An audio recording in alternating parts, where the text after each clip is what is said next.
is we know more about outer space right now than we do in the deep waters of our oceans today.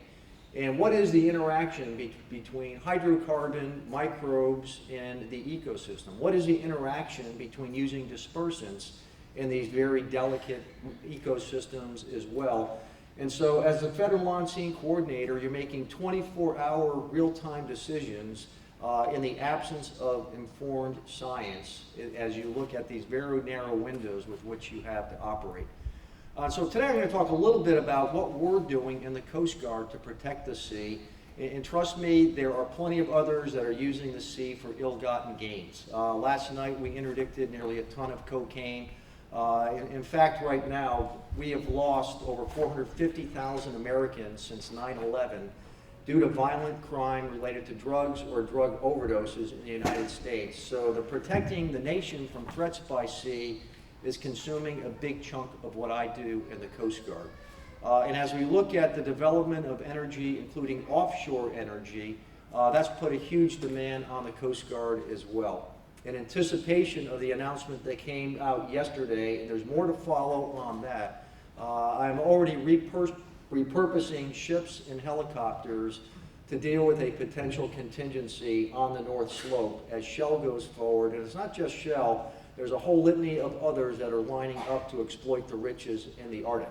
I don't deal with the policy, I deal with the consequences. And for a service that prides itself on being semper paratus, I need to make sure that we're ready in the Arctic as well. It's not a new domain for us. In fact, quite honestly, 1867, Seward's Folly, we purchased the territory of Alaska for 2 cents an acre. I think we've had a pretty good return on investment on that 2 cents per acre, but we have been up in the Arctic domain ever since then. And so we dedicate billets right now that do nothing more than community outreach with the Inuit tribes and others that have lived in the Arctic domain for a number of years. Now they're far removed from Washington, D.C., but when I ask somebody about climate change, I turn to them first. I said, what has changed in your lifetime? The fact that they have to go further and further offshore in their umiaks to take their village quota of bowfin whales, to me is an indicator. The fact that you now see coastal erosion because you don't see sea ice providing the equivalent of an offshore reef to prevent coastal erosion. The fact that you see methane gas leaching from the permafrost, and that can take on exponential concerns. It's not a linear relationship, it's an exponential relationship. And as the Senator mentioned, what he's seen in Narragansett Bay, they're seeing at a very same scale, but that for me is the canary in the coal mine, if you will. And so we look at climate change, I really equate this to, it's the canary in the coal mine. Now the canary is still living and breathing, but once it keels over and dies, it's too late. And so do we wait until it's too late? And so I'm going to talk about a few areas of what we're doing, oceans related. And first it comes, we heard about piracy fishing. Today I have a 378-foot Coast Guard cutter dedicated to preventing the overtaking of fish stocks in the central and western Pacific Ocean. The good news is we're not doing it by ourselves. On our Coast Guard cutter, we have Chinese shipwriters, and we're using our expertise in the national intel community to look where there are anomalies. People that are laying out 40, 50 miles of monofilament drift net to take fish, which then it ghost fishes for years on end, and it is the most dirty form of fishing imaginable. Much of that comes out of China. So we have Chinese shipwriters on a Coast Guard cutter. So in the last several years, we have seized vessels, we take them back to China, and we turn them into scrap. It's a great deterrent model, but we're not doing that alone. We're flying Coast Guard airplanes out of Japan. We have Japan flying surveillance. We have the Russia border guard. This is one good news story that we have with Russia today is we can come to agreement that illegal, underreported fishing is going to be detrimental to the future of our oceans if we don't do something about it and if we don't act multilaterally. We also work with Canada, we work with Korea as well. We do it under the auspices of the National Coast Guard Forum, but they look to the United States as having a leadership role in that, and so we have been all in on this particular activity.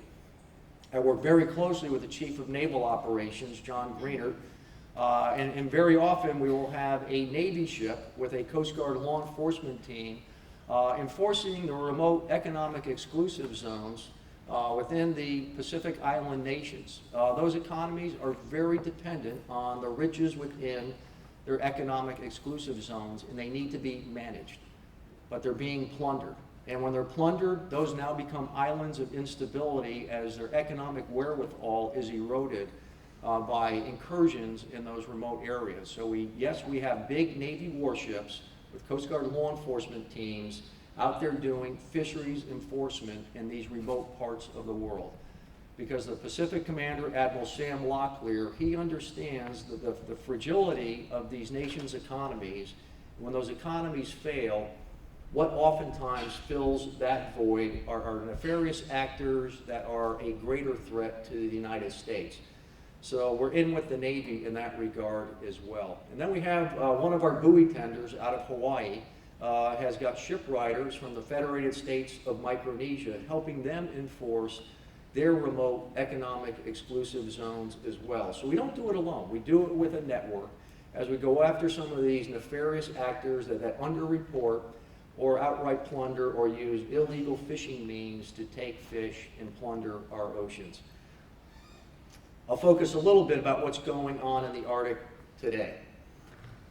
We've worked very closely with the Department of Interior, and then as I look at my ability to provide permanent presence, I'm a bit challenged because our nation has two national assets when it comes to providing permanent presence in the Arctic. One's a 40-year-old heavy icebreaker, and then we have a medium icebreaker in the Coast Guard cutter Healer. The heavy icebreaker is designed to break ice, and the medium icebreaker is really designed for scientific support. And what do you need an icebreaker to do in the 21st century?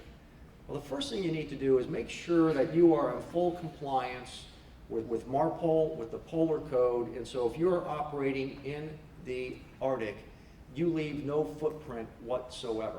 And right now, neither one of our two ships that are in operation were designed for that. But if we're going to require industry to operate by these standards, then we better be following that, setting that example as well. And then one step further is you need to do more than break ice, support science. We have mapped the equivalent of nearly twice the area of the state of California that is beyond our economic exclusive zone. We call it the extended continental shelf, but these are technically sovereign waters of the United States. Now this past year, the Shui Long, or the Sea Dragon, the Chinese have an icebreaker. They're up there in the same area, coincidentally doing scientific research. And it's not the first time they've been up there. Now, I'm a little distrusting. I'm a doubting Tom. My name is Paul. But when I see what's happening in the East China Sea, the South China Sea, and now we see this playing right in our backyard, China doing exploration in this global commons, if you will, but what is technically our extended continental shelf, because we, as an Arctic nation, the only Arctic nation that has yet to ratify the law of the sea. So you need an icebreaker to exert sovereignty. If you have a contingency in the Arctic, don't build new infrastructure on permafrost. You're probably going to have to operate at sea as well. So you're going to need a platform out there to be able to do just that as well. And we often say, well, this is really hard. It costs a lot of money to build an icebreaker. Now, it costs $14 billion to build one aircraft carrier. We've got 11. And roughly it'll cost about $1 billion if you only build one. Now, if you build more than one icebreaker, the cost goes down considerably. But we have 11 carrier strike groups. We have 2 equally national assets in icebreakers. We are the world's most prosperous nation. Our GDP is 8 times that of Russia. Yet Russia has nearly 3 dozen ocean-going icebreakers. You can do the math for yourself. We have not put our money down where it matters in the Arctic if we are seriously going to be an Arctic nation in the 21st century. So I've been ringing that alarm as well. And as I look at other components of climate change where the Coast Guard is called upon to be semper paratus, When I look back at Hurricane Katrina, that was a Category 3, a modest Category 3. And quite honestly, we knew years before that those levees were going to fail. That was a predictable surprise. Hurricane Sandy was a Category 1. And if you're not familiar with Super Typhoon Haiyan, the largest, strongest typhoon ever to make landfall just over a year ago in the Philippines, with winds recorded at sustained winds at 195 knots. Now this is a point in time where nearly 40% of the world's population lives within 60 miles of our coast. Again, think back to that canary in the coal mine. What would happen in the United States if we had a Category 5++ hurricane make landfall anywhere in our coastal domain? The loss of life would be absolutely horrific. It would be a game changer for our nation. It would be a game changer for policy. And is that what we need to make that game changer? The last big game changer when it comes to operating in an ice environment was the sinking of the Titanic 103 years ago. Today, the United States Coast Guard is still flying the International Ice Patrol as a result of the sinking of the Titanic 103 years ago. Next year, a cruise ship is going to ply the Northwest Passage. It will run from west to east.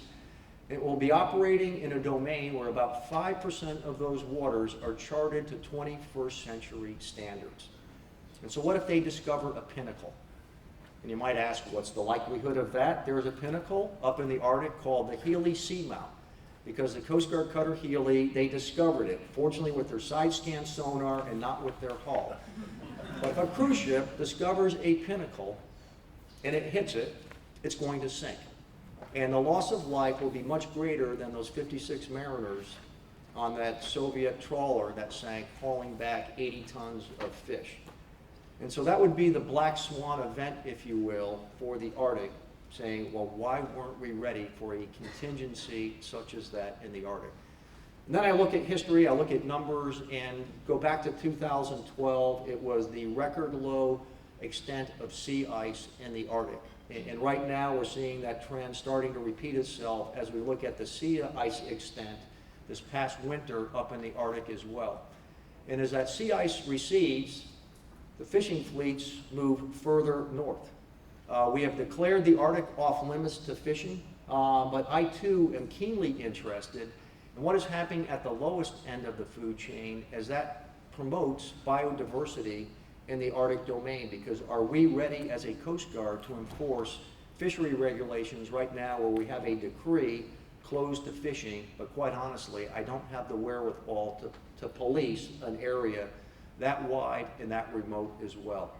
So are there challenges out there? Absolutely, you bet. Am I paying attention to it? You bet as well. I deal in the world of consequence management. I don't get on one side of the aisle or the other to address climate change, but we know for a fact the sea level is rising. It's not just at the Navy lab in Newport, Rhode Island. It's happening in our Pacific Island nations where you have a spring tide and islands are literally up to their ankles in water. It's happening in the world around us. The sea temperature is rising, and look no further than the bleaching of sea corals out in the wide Pacific domain as well. It is a reality. And there is bipartisan agreement that there is such a thing as climate change. Now, what causes it? The jury is still out on that one, but if we don't do something about it, this canary is going to perish in the coal mine. And at that point in time, we'll ask ourselves, why didn't we have the will to do something about it? I want to thank people like David that bring groups like this together, the big thinkers, the scientific community, so we can make informed decisions, so we can set priorities, and we need to set a few of them. It's great to have 12 or 15, but if you're trying to compete in this budget environment, if you can neck it down to 2, 3, or 4 in particular, we can make great strides moving out in that direction. And I would certainly like to be a champion for that cause as well, because I am an instrument of policy. I'm not a maker of policy, but I take to heart our role as your United States Coast Guard to protect the sea itself. Thank you very much for having me this morning. you.